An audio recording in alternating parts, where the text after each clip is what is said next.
اوعي تسيبي المشاعر دي تبقى جواك، لانه لو مشاعرك دي كلها ذكوريه وعندك افكار كتير جدا ملخبطاكي من جواكي، لازم مش هقولك شوفي مختص، بس شوفي كورسات تساعدك على ان انت ازاي تظبطي الانوثه بتاعتك. انا لو انا النهارده فيديو مدته 10 دقائق احول لك من طاقه ذكوره لطاقه انوثه، يبقى انا كده بضحك عليكي.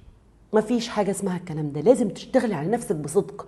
انا عندي كورس اسمه نعيم العلاقات، خدي الكورس وابتدي امشي عليه. وبعد كده في كورس اللي بيشتغل على المشاعر، اللي هو 7 طرق لزياده الجمال بلون الروح، اشتغل عليه. عندي كورس تاني اسمه عين اليقين، ده بيشتغل على الافكار، اشتغل عليه. مش حابه الكورسات دي، عايزه كورس من اي حد تاني خالص، المهم اشتغلي على نفسك. خدي كورسات عن الانوثه، عن استحقاقك، عن ازاي تغيري افكارك عشان تقدري تجذبي ليكي بتفكيرك وبقوتك في قوتك ربنا وقوه ظنك في ربنا الراجل اللي يكون فعلا سند ليكي. واوعي تتبني فكره الست القويه اللي مش محتاجه حاجه من حد وهي اصلا من جواها هتموت على سند.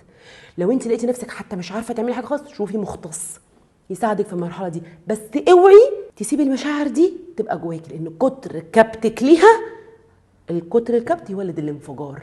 ولا انت تخيل الانفجار بيكون عامل ازاي؟ مش عايزه اوضح لان الموضوع بقى بشع من اللي بشوفه في السيشنز، بس بجد الحقي نفسك قبل فوات الاوان.